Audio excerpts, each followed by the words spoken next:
Uma coisa boa.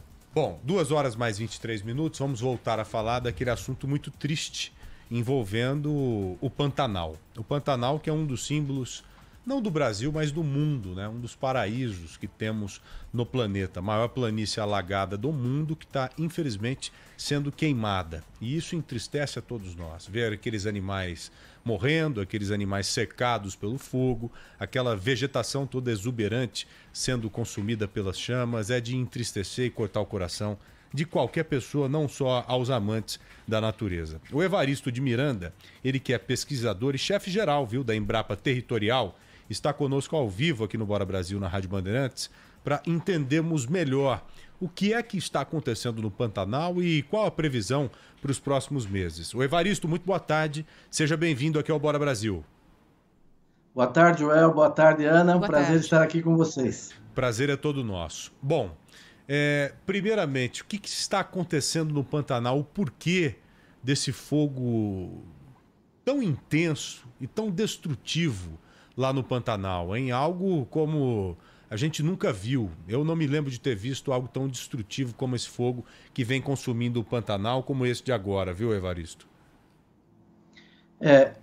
São várias causas, né? Mas nós temos 3 principais, né? A primeira é que nós tivemos o ano passado já um ano seco, e esse ano choveu muito pouco no início do ano, então nós estamos vivendo um período muito seco lá na região do Pantanal, não só no Pantanal, no Chaco argentino, no Paraguai, em toda essa região. O próprio rio Paraguai, que passa lá, não é? Está num nível muito baixo, quase há 50 anos que ele não está num nível tão baixo assim. Então nós tivemos uma seca muito grande. Isso favorece realmente o fogo. Tanto que na Argentina, se você pegar do 1º de janeiro até ontem, na Argentina, nós tivemos um aumento nas queimadas de 235%. No Paraguai, de 100%. E no Pantanal, um número quase igual à Argentina, 220%. Enquanto que no Brasil as queimadas não aumentaram, nós estamos com 72 mil queimadas, mais ou menos o mesmo número que tinha o ano passado para esse período. E no caso da Amazônia, apesar do que dizem alguns, os dados da NASA e do INPE mostram que nós estamos com 10 a 15% a menos de queimada. Então é grave mesmo o que está acontecendo no Pantanal, porque nós estamos com menos queimadas no conjunto da Amazônia, de janeiro até agora, e com um aumento de 230%, aí, 220% no Pantanal. Então, existe, em primeiro lugar, essa razão climática. Se estivesse chovendo ou chovendo em cima da média, isso não estaria acontecendo com certeza. Em segundo lugar, quando você tem um tempo seco, existe a prática da queimada. A queimada não é incêndio. A queimada é uma técnica agrícola que as pessoas usam. E lá no Pantanal, eles usam muito o que eles chamam fogo frio. Tem até estudos da Embrapa, da universidade, sobre o fogo frio. É um fogo que você passa no pasto. Rápido. Depois que o gado bateu mesmo o pasto, que o pasto está bem baixinho, você passa esse fogo lá. É um fogo que tem hora para começar, hora para acabar, é um fogo controlado. Agora, o incêndio é diferente, porque é um fogo fora de controle. Ele pode ser uma queimada que escapou, pode ser incêndio criminoso, pode ser incêndio de beira de estrada, pode ser incêndio de gente coletando abelha lá, usando fogo, e já temos vários exemplos disso. Acampamento de pescador que costuma deixou lá a fogueira, achando que apaga sozinha, num ano seco como esse, como o vento. Então, nós temos aí várias causas para isso. Agora, depois eu queria comentar um último ponto. Talvez vocês queiram falar, claro, não vou falar muito longo. Claro, é importante debater esse assunto, e daqui a pouco eu queria também deixar bem claro que o Evaristo é um grande conhecedor no assunto, é claro. Nos deu uma palestra recentemente, extremamente esclarecedora, falando de Amazônia, queimadas na Amazônia, os pontos de vista para você analisar o que significa uma queimada na Amazônia. Então estamos com a pessoa certa aqui na Rádio Bandeirantes agora para entendermos melhor esse assunto, Ana. E aí, para entender melhor, inclusive, Evaristo, a gente vem falando muito aqui nos últimos dias sobre a preocupação que esse incêndio traz em relação aos animais ali da região, né? Espécies, inclusive, que estão em extinção, acabam ficando acuadas, muitas já foram encontradas mortas, há uma preocupação muito grande com a arara azul. O que você pode falar para a gente a respeito disso, de quais espécies podem estar mais ameaçadas, o que foi constatado até agora? E da recuperação disso tudo depois, né? Que é um outro passo, né? Exatamente, a recuperação.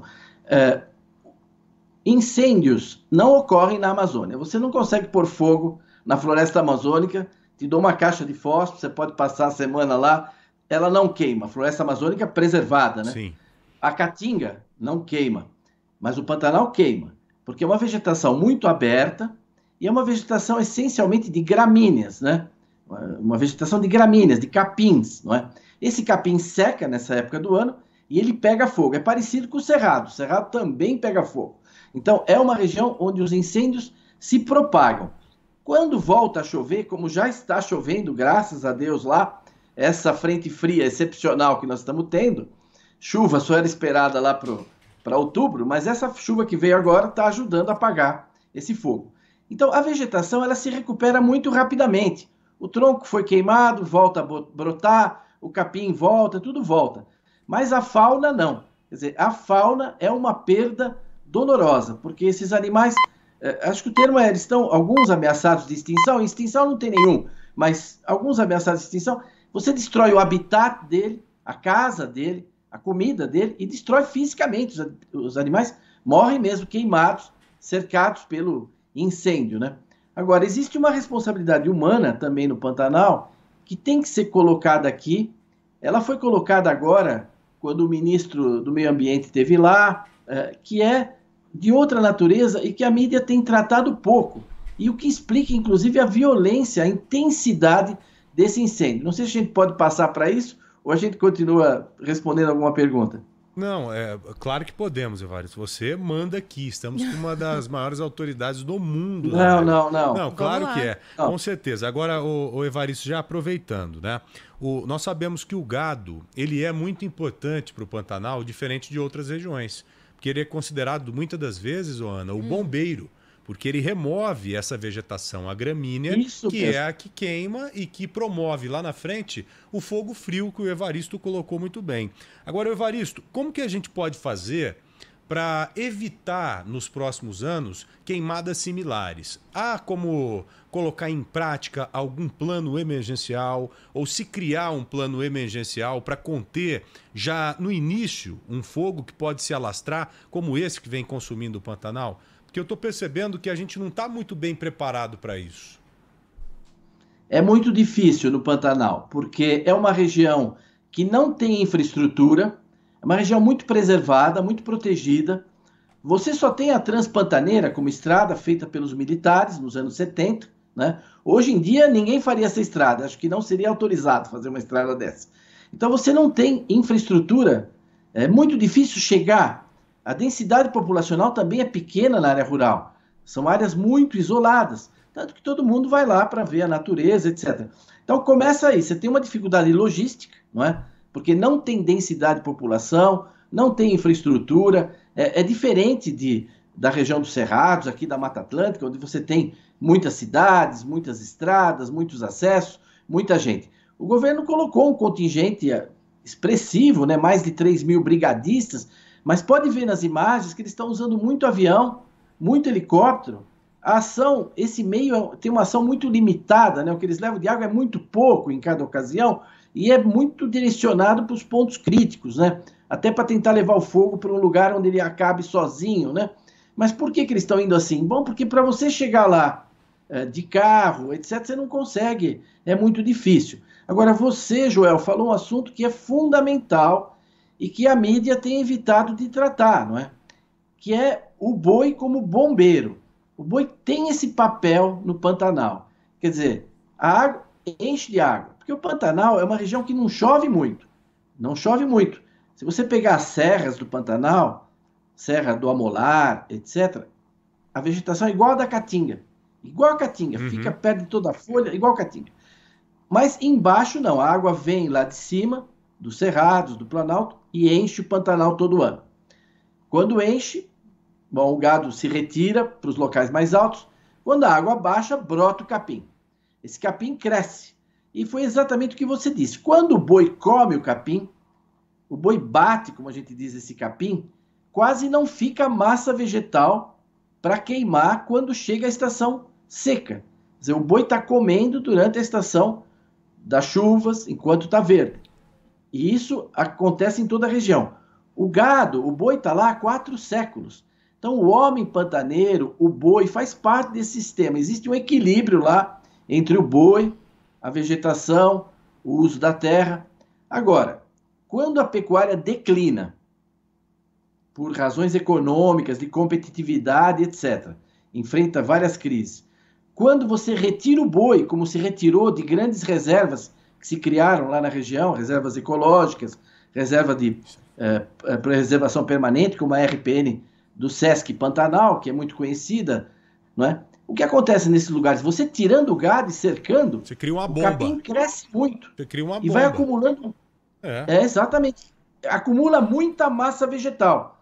A hora que pega fogo, é um fogo não rápido, não de baixa intensidade, é um fogo muito intenso que destrói árvores, mata a fauna.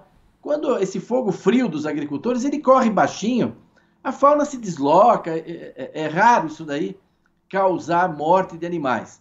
Agora, incêndios como esse, quando encontram essa vegetação, mesmo que ele não tenha começado dentro da área preservada, mas quando ele entra na área preservada, aí nós temos realmente uma desgraça. Então, acho que uma das coisas para atender o que você disse no futuro, para a gente melhorar essa gestão do fogo e dos incêndios, é realmente discutir a política agrícola e ambiental na região. Porque a política dos últimos 20 anos, não é? De considerar que tem que tirar o homem do Pantanal para preservar, ela não está dando bons resultados, ela coloca em risco muitas áreas. Mas é claro que não é a única razão. Mas fogos intensos ocorrem nas áreas onde você não tem pecuária, onde você tem áreas preservadas. Bom, Evaristo, para finalizar com você, eu entendi que houve uma retirada muito grande de animais, de gado do Pantanal e que acabou proporcionando um acúmulo de massa. Essa seria a justificativa ou uma das justificativas desse incêndio que estamos tendo agora? Não, justificativa não é, e nem não é nem para justificar nem para condenar, mas deve-se constatar seria um que fator nessas contribuinte, áreas, pode ser um fator contribuinte. É onde ocorrem os incêndios mais intensos, né? Esses grandes fogo que você viu, essas grandes áreas, são em áreas onde você retirou o gado, ou por declínio da atividade econômica, ou porque você protegeu a área, cercou, etc. Então nós temos que pensar isso no futuro, né? Nesse momento você vê, está queimando a Califórnia 3 vezes mais do que já queimou. Está queimando Portugal, né? Nesses lugares você tem vítimas humanas, você tem destruição de patrimônio público, patrimônio privado, gravíssimo, etc. Lá no Pantanal, nessa reserva, no Sesc Pantanal, o fogo parou a poucos metros da estação de geração de energia fotovoltaica deles, parou a poucos metros do hotel, que felizmente estava vazio por causa do Covid, mas os bombeiros tiveram que fazer um trabalho intenso, porque um fogo que pegou numa vegetação que não tem mais pastejo, então ela diminui. Acho que a gente tem que pensar que tem que procurar uma nova gestão para enfrentar situações como essa. Mas é verdade, o boi no Pantanal é um bombeiro. Olha, quando você retira o boi, não fazia a menor ideia. Para cada boi pode arrumar 100 bombeiros pelo menos, viu? Interessantíssimo. Interessante. Isso. Eu já havia lido algo no passado e foi muito bom reforçar isso e ficar bem claro para mim e para o nosso ouvinte, né? Porque o Pantanal é um dos poucos ecossistemas em que se permite uma união muito grande do agricultor com a natureza. E a natureza ali, no caso, depende da própria ação do agricultor, do agropecuarista. Interessantíssimo. Evaristo, queria... Exatamente. É a mesma coisa da Pampa, né? No Pampa também é assim. Nos campos de cima da serra também é assim. Existe um equilíbrio de séculos entre o gado, né? E aquela pastagem que vai sendo transformada. Mas eu queria parabenizá-los aí, Joel, porque a sua consideração me surpreendeu. Pouca gente está atenta a isso. Pouca gente está atenta a isso.